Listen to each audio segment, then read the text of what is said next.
दोस्तों, Hindi film industry के इतिहास में कई ऐसे फनकार आए जिन्होंने अपनी आवाज का जादू दर्शकों पर चलाया। आज ऐसी एक लोकप्रिय सिंगर के बारे में हम आपको बताने जा रहे हैं जिनकी आवाज सालों पहले कहीं खो गई है। इस सिंगर का नाम है अनुराधा पौडवाल।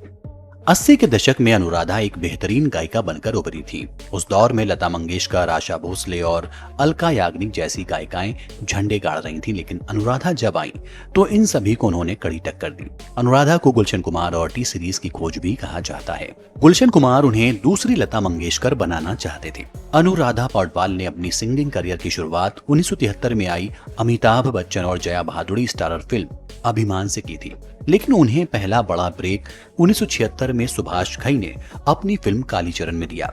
इसके बाद अनुराधा ने कभी पीछे मुड़कर नहीं देखा। एक के बाद एक उन्होंने लक्ष्मीकांत प्यारेलाल, कल्याण जी आनंद जी और जयदेव जैसे संगीतकारों के साथ काम किया। इस दौरान लता मंगेशकर और आशा भोसले के साथ उनके विवाद की भी खबरें आईं, जिसकी वजह से वो खुद भी दूसरे संगीतकारों के रडार पर आ गई। उन्हें काम मिलना कम हो गया। उस दौर में गुलशन कुमार की म्यूजिक कंपनी टी सीरीज सबसे बड़ी कंपनी थी। हर कोई उनके साथ काम करना चाहता था।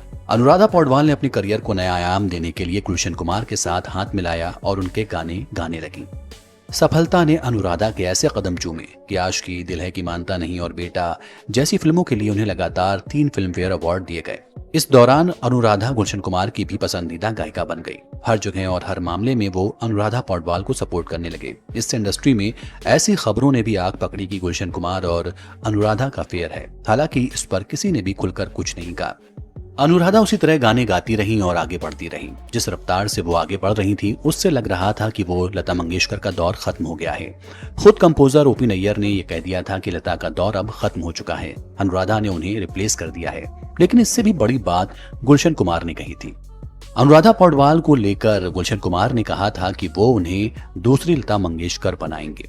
इसके बाद उन्होंने उसी दिशा में काम करना शुरू कर दिया। फिर अचानक एक दिन अनुराधा पौडवाल ने अपनी जिंदगी का सबसे बड़ा फैसला लिया। उन्होंने सभी को यह कहकर चौंका दिया कि अब वो सिर्फ टी सीरीज के लिए ही गाने गाएंगी। अनुराधा के इस फैसले से लोगों को लगने लगा कि गुलशन कुमार और अनुराधा पौडवाल के बीच अफेयर की खबरें झूठी नहीं हैं।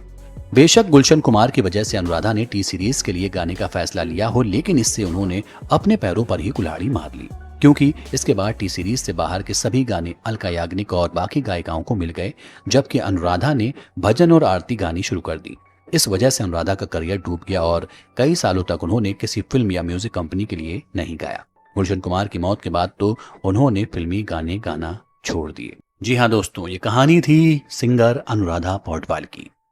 वक्त की कमी है, इसलिए चाहूंगा आपसे इजाजत। फिर मिलता हूं किसी और कहानी के साथ, किसी और शख्सियत के साथ।